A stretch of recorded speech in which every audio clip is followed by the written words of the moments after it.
네, 미국 주식에 투자하고 있는 남자, 그리고 다니머에 투자하고 있는 남자, 장PD입니다. 네, 여러분 다들 주말 잘 보내고 계신가요? 주말은 항상 좋죠. 주말은 항상 좋은데 굉장히 이상하게 느낌상으로 짧죠. 짧은데 사실 우리가 알고 보면 진짜 그냥 짧다라는 거, 이틀밖에 안 된다라는 거. 예, 느낌상으로 짧은 게 아니에요. 그냥 짧은 거예요. 자, 오늘은 다니모에 대해서 좀 알아보는 시간 가질 텐데, 자, 우리가 성장주, 다니모는 성장주죠. 우리 성장주의 필수 조건 중에 하나가 다니머라는 회사는, 그리고 다니머가 속해 있는 그런 산업은 구조적인 성장을 하는 회사인가, 이게 성장주에는 굉장히 중요합니다. 그래서 이 가장 중요한 팩트를 다시 한번 알아보는 시간을 가지도록 하겠습니다. 다시 한번? 아니죠? 처음이죠. 생각해보니까 처음이네요. 자, 제 개인 생각일 뿐이며 틀릴 수 있고요. 매수 매도 의견이 아니고 투자 판단은 스스로 하셔야 합니다. 자, 다니머의 주가 들어가기 전에 간단하게 좀 살펴보면 어제도 좀 일부 하락을 했죠. 사실 이제 출발 자체는 한 3% 가까이 올라가다가 지금 장 막판에 이렇게 좀 밀려가지고, 막판인가요? 제가 이렇게 중간에 좀 작아지고 자세히는 못 봤는데 일단은 마감은 0.08 거의 보합 수준으로 끝났습니다.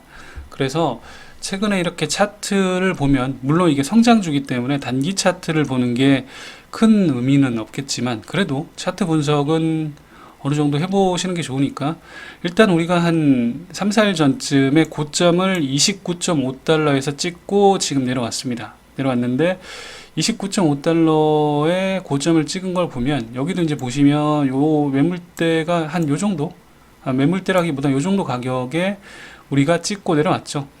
이걸 보시면 아직 30불은 기관이나 로빈후드나 아니면 서학개미들이 시장에서 형성된 가격을 봤을 때 30불은 조금 부담스러운 가격이다라고 느끼는 것 같아요. 그래서 요 선에서 넘지 못하고 다시 좀 하락을 한 모습이고, 지금 보시면 거래량은 줄어들었죠. 그러면 이렇게 많이 파는 물량들은 어느 정도 끝났다라고 볼 수 있는데, 사실 뭐 이거는 단기에 그렇게 해석을 하는 건 크게 의미는 없습니다. 하지만 여러분들 스스로 한번 판단을 해보시고, 절대 여러분들 이렇게 올라갈 때 추격 매수는 좀 제발 피하시고, 떨어졌을 때 사도 늦지 않습니다. 다니머 저희가 1년, 2년 투자할 거 아니죠. 저는 다니머가 구조적인 성장, 제가 뒤에 설명을 드리겠지만 구조적인 성장을 하는 회사는 5년 이상 바라보셔도 충분히 늦지 않습니다. 그렇기 때문에 단기에 이렇게 너무 과열됐을 때 사서 물리는 일은, 그거는 피하시는 게 좋습니다. 자, 아무튼 차트는 여기까지 보고요. 다니머의 구조적인 성장을 얘기를 하기 위해서는 탄소세라는 걸 알아보는 게 중요합니다. 자, 탄소세 아주 간단하게 좀 설명을 드리면, 자, 일단 탄소 배출량을 줄이기 위해서 일단 주목받는 제도 중에 하나가 탄소세고, 가장 쉽게 설명드리면 그냥 요것만 기억을 하시면 됩니다. 제품 제조 과정 등에서 에너지 사용 등으로 발생하는 탄소 배출량에 따라서 내는 일종의 그냥 종량세입니다. 너가 탄소 배출을 막 이렇게 하면 그냥 이렇게 탄소를 배출을 한 양만큼 세금을 매기겠다가 탄소세이고요. 지금 보시면 50개국이 탄소세를 시행 중이라고 합니다. 이 정도만 기억을 하시면 됩니다. 투자함에 있어서는. 자, 그러면 두 번째 중요한 게 탄소 국경세인데, 자, 우리가 이렇게 무역을 하면서 살아가는 살아가는 나라이고, 그리고 지금은 글로벌리 무역을 안 하면서 살 수가 없죠. 자, 그럼 탄소 국경세라는 게 굉장히 중요한데, 요거도 굉장히 두 개 정도만 기억을 하시면 됩니다. 이게 뭔 말이냐면, 온실가스 배출량이 많은 국가에서 배출량이 적은 국가로 상품이나 서비스가 수출될 때 적용되는 무역 관세입니다. 그냥 무역 관세 중에 하나인데, 이거를 왜 하는지를 우리가 생각을 해보면, 자, EU는 선진국이죠. EU는 선진국인데 여기서는 자, 탄소를 최대한 저감하자라고 노력을 굉장히 많이 하는데, 자, 다른 나라들이 나는 잘 모르겠는데 나는 계속 발전해야 돼. 우리는 왜냐하면 수출 위주이기 때문에 계속해서 이산화탄소 배출을 많이 할 수밖에 없어 라고 하면, 자, 지구는 둥글죠. 지구는 둥굽니다.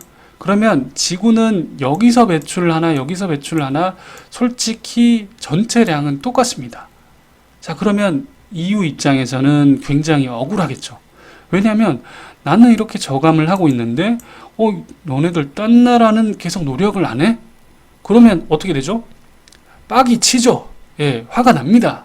그래서 무역 관세를 부과하겠다라고 얘기를 하는 거고요. 지금 보시면 EU가 가장 활발하게 탄소 국경세를 도입을 준비를 하고 있고, 늦어도 2023년에는 탄소 국경세 도입을 계획을 하고 있습니다. 이거는 기정사실입니다.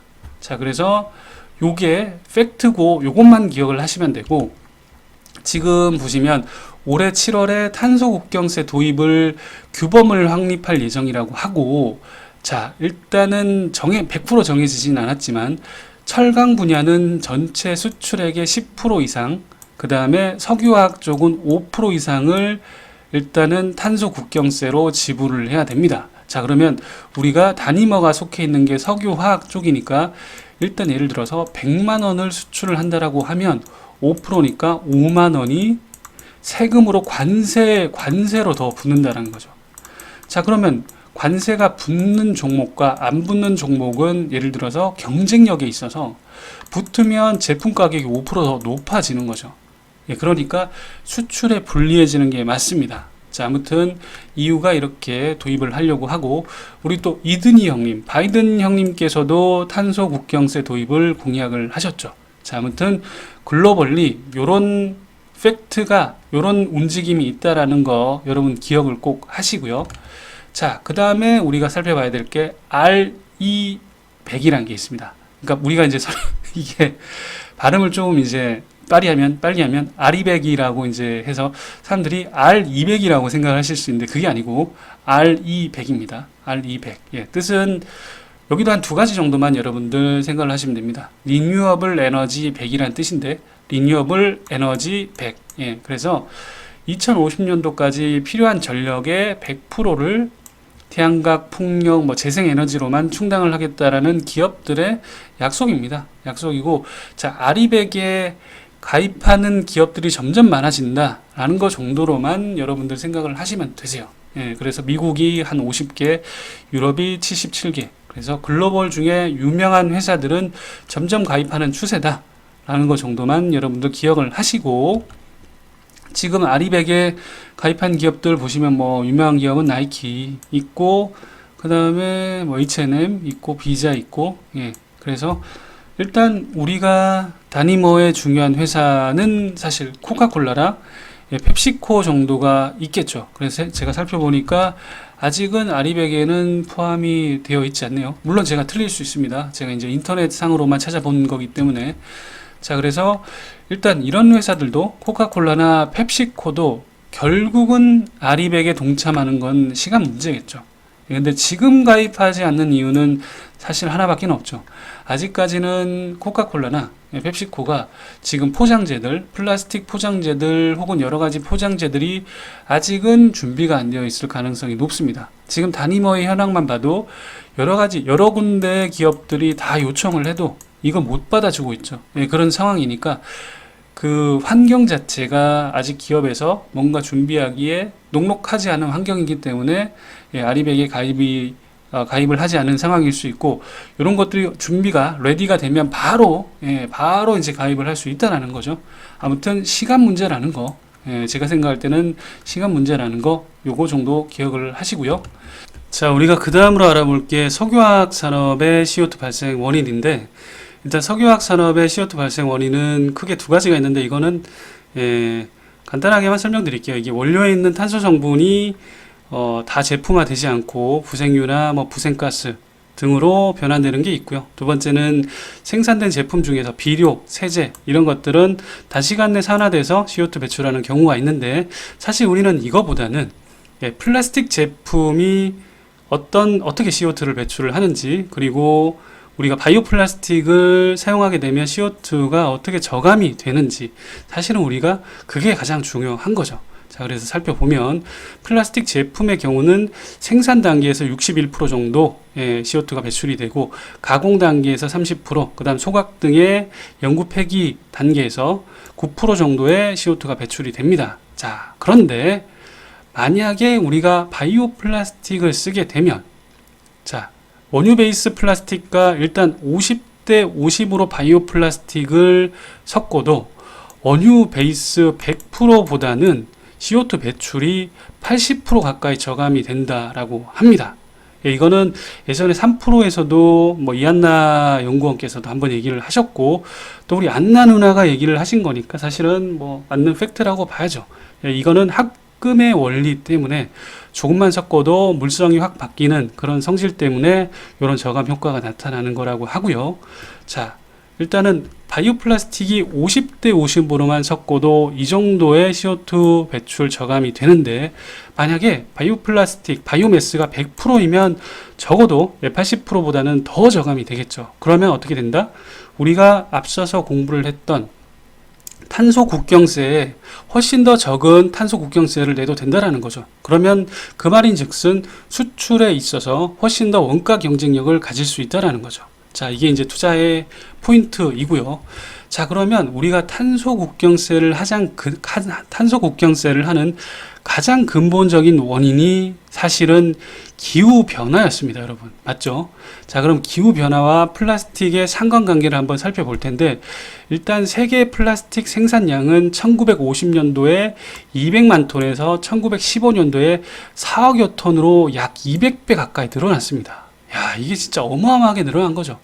이걸 연평균 증가율로 따져보면 8.4% 가까이 된다라고 하니까, 야, 1년에 8.4% 가까이 계속 증가를 했다라는 거죠. 이거 자체가 플라스틱이 우리 일상생활에 얼마나 크게 영향을 미치는지 알 수 있는 자료죠. 자, 그러면 이런 플라스틱을 재활용을 만약에 하면 이런 온실가스 배출이 줄어들지 않을까 생각을 하실 수 있죠. 예, 뭐 그 정도 생각은 우리가 다 할 수 있습니다. 그죠? 자, 그런데 안타깝게 2018년도 자료에 따르면 세계 플라스틱의 90.5%는 재활용이 되지 않고 있다고 합니다. 예, 그러니까 참 재활용을 우리가 되게 잘했으면 이런 바이오 플라스틱이 참 나오지 않더라도 온실가스 배출을 줄일 수 있는데, 사실 우리도 재활용을 하고 있지만, 여러분들 재활용하실 때 보시면 아시겠지만 음식물이나 오염물 묻어 있고요. 그 다음에 보시면 이게 이제 그 우리 플라스틱 보면 겉면에 싸고 있는 이 포장기, 그런 것들도 다 이제 일일이 제거를 해줘야 되고, 사실 그렇게 재활용되기가 썩 그렇게 쉽지는 않다라는 거죠. 자, 그리고 이거 보시면 이게 내셔널 지오그래피에서 2018년도 표지 이미지인데, 기후변화와 플라스틱이 굉장히 상관관계가 높다라는 거죠. 그래서 이제 비닐봉지를 쓰고 버리면 빙하가 이렇게 이제 녹아버린다라는 걸 좀 이렇게 사진으로 보여주고 있는 자료인데, 참 우리가 그 기업에 투자하는 것도 중요하지만, 우리가 기후변화가 일어나서 우리가 만약에 지구의 진짜 온도가 계속 올라간다라면 우리 사실은 생존에 관련된 이슈인 거죠. 사실은 그렇기 때문에 우리가 지금 이산화탄소, 탄소세를 부과를 하는 거고, 탄소 국경세를 하는 게 뭐 엄연히 그냥 어떤 기업을 힘들게 하고자 하는 목적이 아니고, 우리가 생존과 너무 밀접하게 관련이 되어 있기 때문에 사실 하는 거잖아요.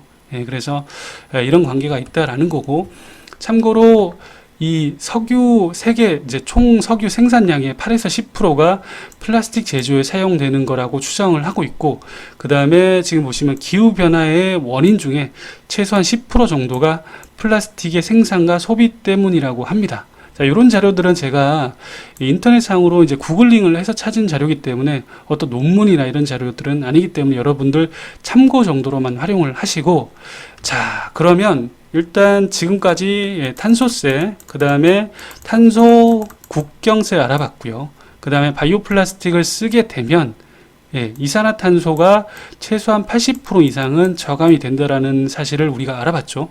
그리고 아리백 이런 기업들의 움직임들도 알아봤는데, 자, 이런 것들을 정리해서 제 생각을 좀 말씀을 드리면, 일단은 기업들이 탄소 국경세라는 규제를 피하기 위해서 생산 및 폐기 단계에서 이산화탄소 배출을 줄일 수 있는 바이오 플라스틱을 선택할 수밖에 없다라는 거죠. 자, 이거는 옵션이 아니고 해도 되고 내가 기분 좋으면 하고 아니면 안 하지 뭐 이런 게 아니고 이거는 머스트라는 거죠. 머스트. 무조건 해야 된다라는 거죠. 즉 이게 한 번 써보고 우리가 바이오 플라스틱 한 번 써봤는데 단가가 안 맞거나 아니면 약간의 품질 이슈가 발생하면 나는 다음부터 그냥 안 쓸란다. 나 안 쓸래. 자, 이런 문제가 아니고 기업이 앞으로 나아가야 할 방향 자체가 탄소가 덜 발생하는 바이오 플라스틱이라는 겁니다. 그리고 조금 더 부연 설명을 하자면 물론 이건 저의 내피셜입니다. 제 생각일 뿐인데 기업이 환경을 생각해서 혹은 소비자에게 조금 더 어필해 보고자 바이오 플라스틱을 쓰는 게 사실은 아니라는 거죠. 자, 기업 스스로의 생존을 위해서 쓰는 거라는 게 저의 생각입니다. 왜냐하면 탄소 국경세가 발생하면 관세가 발생하면 여러분 수출을 할 때 A란 기업과 B란 기업이 맞붙었을 때 이쪽은 탄소 국경세가 발생하면 더 수출 단가가 높아지죠. 근데 이쪽은 발생하지 않습니다. 그러면 어느 기업이 유리하죠? 당연히 B란 기업이 유리하겠죠. 그래서 이거는 기업의 생존을 위해서 바이오 플라스틱을 쓸 수밖에 없다라는 거. 자, 이게 이제 제 개인적인 생각이니까 여러분들도 스스로 한번 판단을 해 보시고 투자하실 때 참고하셨으면 좋겠습니다. 자, 이상으로 탄소 국경세와 바이오 플라스틱의 어떤 관계를 살펴봤고, 자, 남은 주말 여러분들 잘 보내시고 오늘도 긴 얘기 들어주셔서 감사합니다.